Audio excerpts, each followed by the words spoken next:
Have a comment on this video or a question you want Marcus Ambrose to answer? Call the show, 732-965-8773, or send an audio file to RutgersKevShow@gmail.com. Hello, everybody! Well, you thought you'd never see the day, but it's RutgersKev in a cup car. Why is RutgersKev in a cup car? Because there's somebody chasing me who wants to share some more content. When I can catch up to you here, Kevin. It's Marks again from Australia, mate. I had so much fun and there was such good feedback from the little video we did with you around Brands Hatch.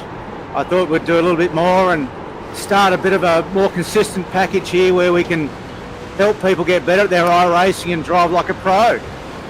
Right, that's the idea. We want everybody out there to drive like Marcus. So what that means is that we are going to do a series of videos for everybody. So it's going to be a different topic every week. General oval, general road, specific oval, specific road. And we want your feedback. We want your engagement. So leave a comment on this video, and more importantly, I think this is the best way to interact with us. I got a voicemail line. I've had a voicemail line for about 5 months now, and I almost never get calls. This is a great way to interact. I can play your voice talking to Marcus, and he can respond to your question. So if you want to know what it takes to drive like a pro, call the show. The number is in the description. Marcus, so what did you get a chance to see the feedback of our last video? Yeah, I really did. I was really interested to see how you went on the track, and I thought you definitely raced better when you went back to Brands Hatch for an official race. So congratulations on that. But I got a bigger kick out of seeing the feedback. It was just great to see some of my old fans.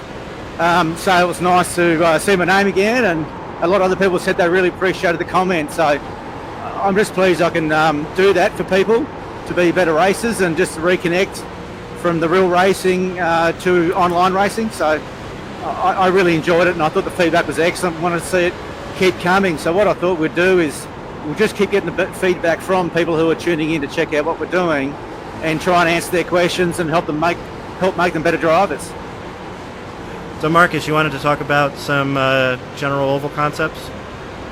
Yeah, well, we've chosen Kentucky here just because we've got the weekly races next week at Kentucky, so it might be a nice one to talk a little bit about oval racing, just the basics of oval racing, what it's all about, and help people sort of get dialed in. So we're going to try and do a two-part little deal here. The first one's just explaining what oval racing is, and Kentucky's a really good one. It's the track where I got my first pole. I led a lot of laps here in Nationwide car when we had some races, and it's just a good fun track. You can really feel the car around this place. It's very bumpy. You can probably hear it in my voice, but I'm in a full motion rig, and this track is really bumpy, and I'm getting a lot of feedback here from the seat. But oval racing really, Kevin, it's about the tyres, and it's about momentum. It doesn't really matter what line you're on. You just got to feel the tyres.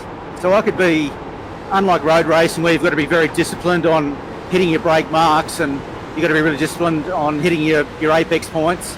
Oval racing's more about the feel of the car, the feel of the tyre, and the feel of the track.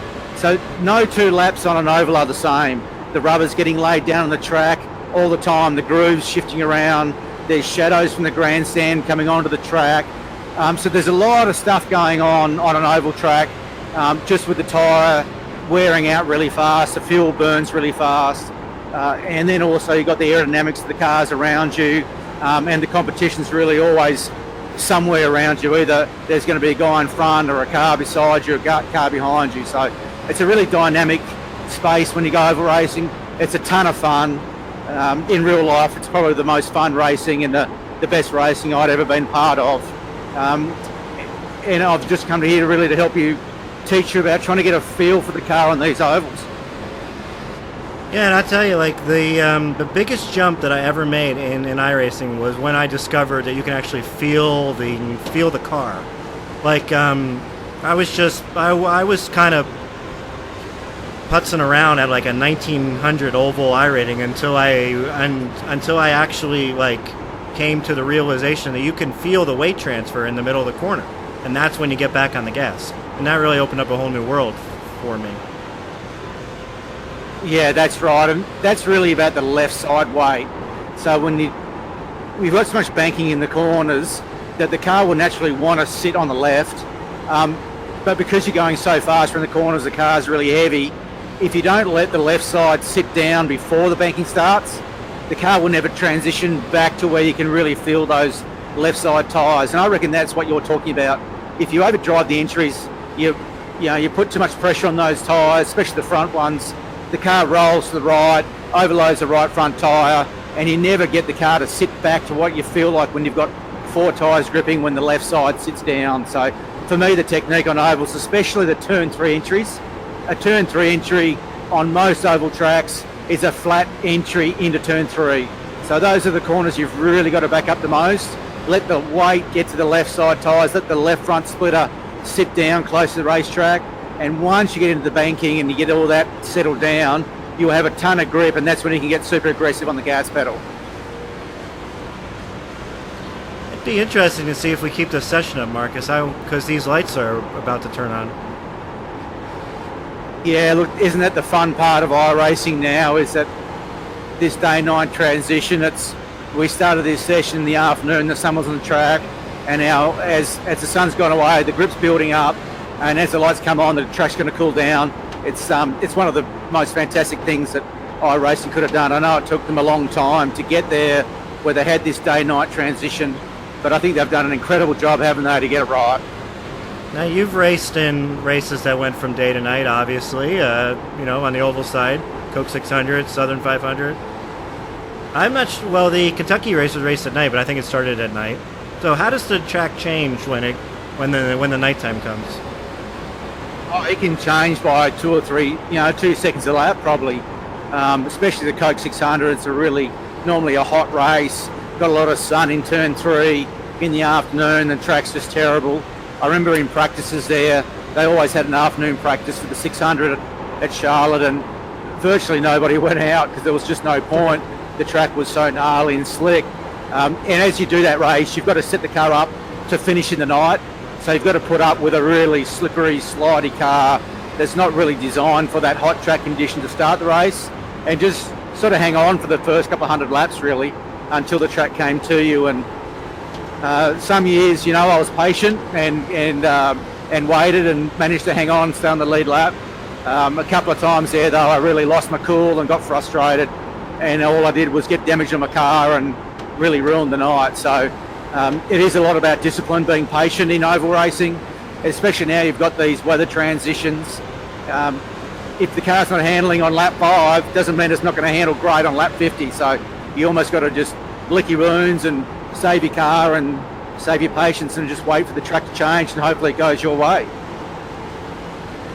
Now, in iRacing, we have unlimited resets. So how would you practice a oval? Let me tell you the way I did it, and then you tell me whether I was wrong or not, right?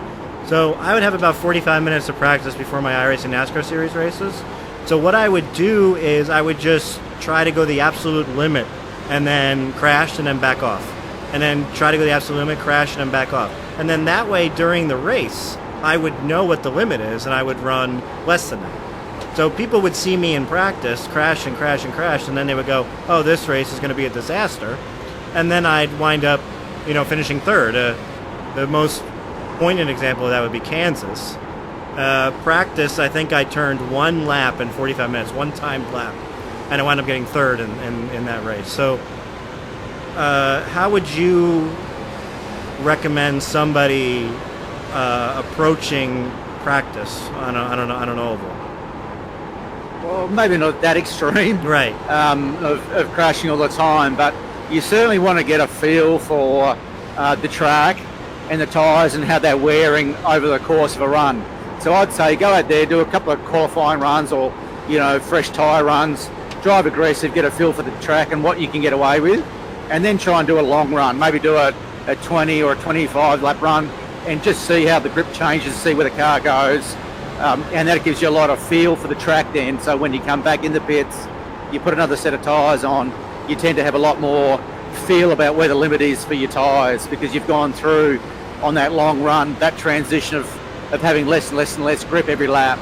And that's what iRacing do better than any other game on the surface. You know, they had this tyre that does degrade pretty accurately to what it's like in real life, and they really sort of mimic that real life effect very well.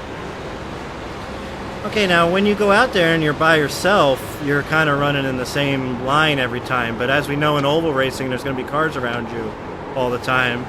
So would you recommend some people, you know, just randomly run the high line one lap out of those 20 laps, you know, just to get a feel where things are? Yeah, just like that. Where if you don't move around the racetrack in practice, you won't get a feel for where the track goes or what the car can do. So there's a classic example where I've gone up the hill trying to run the fence and basically just smacked it down. And that's part of the challenge of racing on ovals, is the groove is always changing. You've got to adapt yourself to it, and you've got to really know how far you can push it, either on the very bottom groove or the very top groove, or even, you know, across the middle, like where I am right now. I'm not sure if you can see me, but just on the dotted white line, there's a slight D wedge on the track, and you can use that to make the car turn. If those left side tyres get on a flatter part of the racetrack, it can actually help make the car rotate for you right across the middle of the corner. And I'm talking about this section right down here, if I can get to it. So right here is where the D wedge is, and the sooner you get there, the quicker the car is going to start to rotate for you. Yeah, and that's what I think maybe people that are new to sim racing, like, maybe don't understand. Like, we have the luxury to try to run high and knock the fence down, right? So try to run high, knock the fence down, and then if you can knock the fence down, you need to reset the car.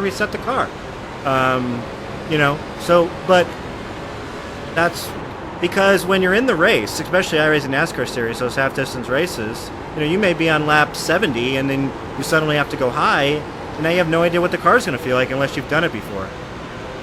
Now, yeah, that's right. And in real racing too, Kevin, you've got guys that might go up there early, and then all of a sudden they start making time on you, and so you realise, hey, that's where the groove's gone. I've got to go up there and get used to it.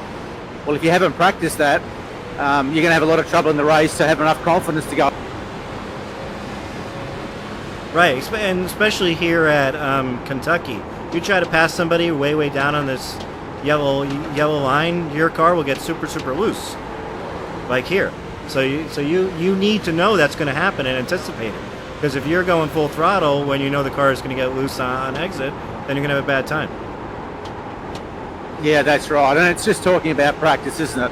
If you're pretty new to oval racing or you don't know much about it, the more laps you do in practice, the better your rating's going to get, because you're not going to run into people, not going to spin out as much, and not going to knock the wall down. So oval racing is about repetition, about really understanding what you got and trying to get a feel for the car. So right now, you know, as these tyres have worn down in this Cup car, you know, we've got to back the corners right up, and you're braking a lot earlier, lifting off the throttle a lot earlier, and just letting the car really find where it's got the four tyres gripping evenly, and you can still make decent lap time. It just takes a lot of practice to feel that and learn that. I'm loving this at the sun setting here in 3 and 4. Yeah, what a great service iRacing's become with this day-night transition. I just can't, you know, give them praise enough for what they've done. It's changing the way you drive the cars. It's changing the look and the feel of it. So I'm a massive fan. There go those lights. Yeah. All right, so the lights just kicked on. That's a perfect time for us to donk this. And we will be back with a second part where we'll get the full transition. It'll be a lot of fun. And we'll get fresh tires on these bad boys. All right, Kevin, I'll see you in the pits, mate. All right, thanks everybody for watching. That's the end of my show. Donk.